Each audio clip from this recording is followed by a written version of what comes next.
You have a new cap on that you're wearing. So obviously before there was, you were a celebrity in your own right, yes. And there was you know, businesswoman because of the flat tummy tea, the VTOX, yes. Right? Yes. And your beauty parlor.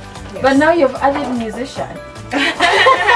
Oh, I know it's quite different from what people expected. So. Was that always the plan, or this situation with Otile Brown just kind of brought it out? Well, I had that plan. I just did not really push it. Yeah. I didn't take myself to that level yet. But I did have plans to get into music. Yeah. And my mom actually was pushing me to do it. No way. Yes, she used to be like, you need to start music, you need to sing, you're gonna do really good. Yeah. And I was like, I don't think so, Mom. And actually the person who inspired me to do music more is one producer, Haji. At the time my ex was recording, and I used to take him to the studio and he would be in the booth and I'd be like, oh, when he sings, because I've already had the song a couple of times, I'd be like singing, and he'd be like, the producer would be like, whoa, B, you can sing. I'm like, really? He's like, yes, you could actually do so good. You should try music. And I was like, I don't think so. And my ex was like, I don't think you should, because you look like you're trying too hard and all that stuff. Maybe you should just do what you, Hold up. No. When you say your ex Otile was telling you not to sing.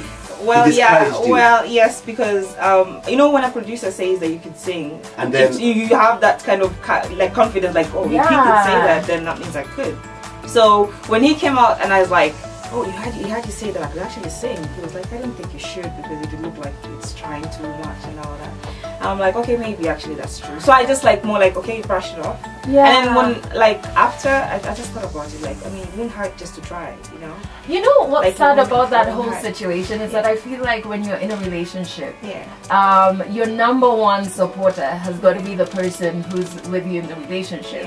And if you're saying it out of like, because I've always had an interest in it, they should be like, yes, you try. I mean, what's the worst that could happen? Yeah. So it's sad to hear that. Well, I don't know. Maybe he felt like it actually would look like trying too much. But he felt threatened. I don't know. But you know, the thing is this, the one thing I'm getting out of this vibe is the fact that his opinion really mattered to you. In a way, I mean, because for you, just, you know, our producers told you, yo, you can do it, and then he's like, no, don't do it, because you'll be like, you know, showing off or whatever. Maybe it did at that time, because you know, in a relationship you're like, oh, maybe they have a little bit of a point. But when now you get off that, you're thinking, maybe I should actually try it, because that's when you feel like you wanna, you know, you just wanna live life. And you just wanna like experience and discover new talents. So it was more like, okay, let me just try this. I mean, it wouldn't hurt. I mean, people would laugh, at least I did it. You get. Let's go back to your video, because when I watched your video on your YouTube channel, the breakup video, not the music video. The first thing I said when we got to work the next day is that I have been doing breakups wrong my whole life. Like, I need to go back. Okay. I did it right. So before this final breakup, there was one before that. Yes. Was that one you guys sat down and decided that this is going to be a publicity stunt? Or was that one actually a real pre-breakup? Was there already issues in the relationship? Well, that was a like the breakup we had before and now, they're all real breakups. We actually did break up, and the first time he said that he didn't love me anymore, and that was kind of strange, and and that came after I featured in his video, which I didn't charge him for. I just supported him. And it felt like, okay, I think he's just done whatever we wanted, he got it, so he doesn't need me anymore. So that's what it felt like. Because how can you be with someone and be cool today and tomorrow they say they don't love you anymore? It's just strange. Out of the blue. You didn't cheat or do anything bad, or you know, you didn't disrespect them or anything. How long were you together? Nothing then, like for the first time? Then when we broke up, we've been together for like 5-6 months. Okay, and so out of the blues, he just came out and said, yo, I don't feel your vibe anymore. Yes, that's what actually technically, I don't love you. Yes. And that was after you guys went to Costo, shot a video, and you featured in the video for free. 5 days later, 5 days later, he said he doesn't love me anymore. After the video shoot. But what happened? Did he?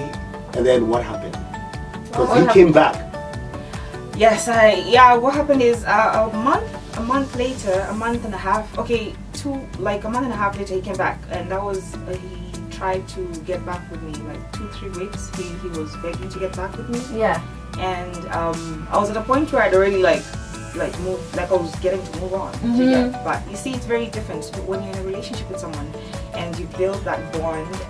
It's easier to slide or fall back in because you've created that bond, which you're thinking, okay, if you have to start it over with someone else, you have to start from scratch, and maybe let's give it one more try. Yes, so it's more like, okay, maybe he discovered that he did something wrong and he has come back to his senses or feels like he's a better person now, he wants to do better and be a better person. So you're just giving them a second chance because you believe that they've changed and, you know, they just want the best for the relationship. So I did give him a try because I believe in second chances. But and how long did this second chance last before? It lasted a week, I would say, because it's so weird. Because when we got back together, I remember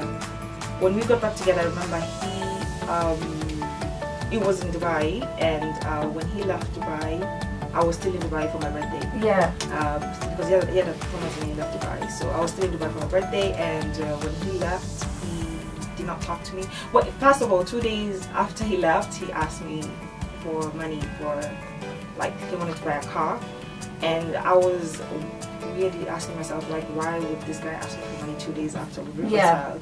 And knowing so well that, you know, you have to fast reconnect and build that relationship and get to bond before you start even asking for favors, especially because, you know, there's all these breakup emotions, which is still very strong.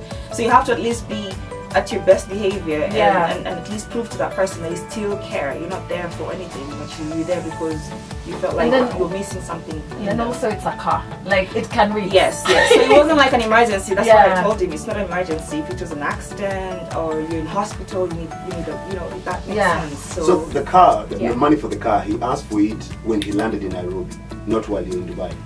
I was in Dubai, but he had gotten back to Nairobi.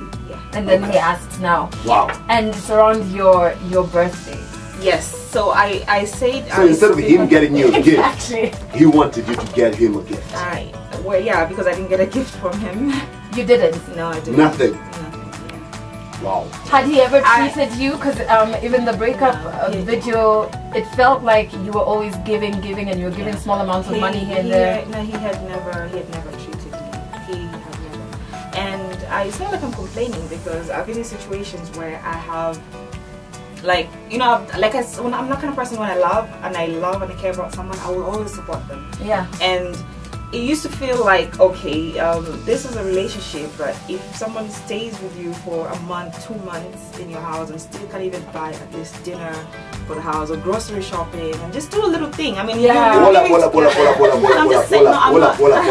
So he was living in the house, that I know, because I could tell from the videos and everything. He has his own place, but he would spend a lot of time. He used to spend a lot of time. He could not even buy tissue.